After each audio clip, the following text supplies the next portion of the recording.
So Amber writes, Governor Mike DeWine of Ohio recently tested positive and then negative for COVID-19. How common are false positives and negatives?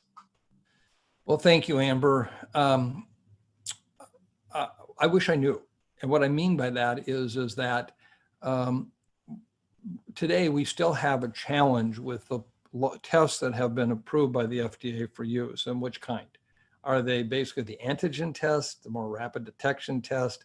Are they the PCR test? Under what conditions are the PCR tests administered, the swabs, et cetera?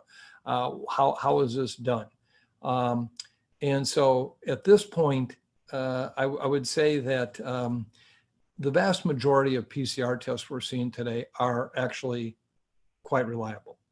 And that I would feel confident that if I got a positive from one of the standard testing procedures, that would be a true positive. I think when you start getting into these rapid tests, point of care tests, the bigger problem typically has been a false negative, meaning that it's negative when you really are positive. And that's when the big challenge has been trying to protect people. I think what happened with Governor DeWine, to the best we all know, and I only know through the media, that this is what happened. I'm sure they're looking at that, why that occurred. I'm assuming that because the president was coming and he would be seeing the president, they were using the Abbott ID test kit, which is what they've typically used to try to bubble around the president, which has been, again, more of a problem with false negatives than false positives. So this is a challenge. We need new and better testing technology. Testing is still a real challenge in this country. We have, I think, an ever increasing risk right now of running out of testing for the really essential areas that we need it in, just because of reagents and the kinds of testing machine and various component pieces that go with these tests. And so it's a mess. We've been talking about it on this podcast dating back to April, that we needed a national plan. We still don't have it.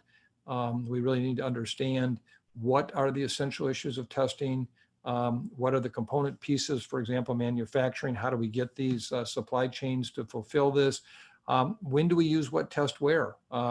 If we're trying to determine for certainty if someone have the virus or not, how sensitive or specific does the test actually have to be? I'm worried about the issue with antibody testing. We're seeing more and more people clamoring for it, where, again, as I've just been talking about antibody, it's a real challenge. We don't know what it means yet. We don't know how long you're protected. And so this will go down as one of the failures of our pandemic response in this country. And let me add, this hasn't happened in other countries.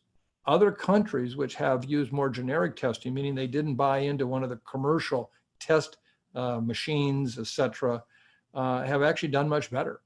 And this is part of, as I talked about, trying to learn from other countries about how to respond to this, to hold case numbers down. One of the things that is also to their advantage is they have gotten a lot of the testing issues down right that we haven't. We can still do a better job. We can still fix a lot of that, but we're not at the rate we're going right now. I just don't see the will to do that.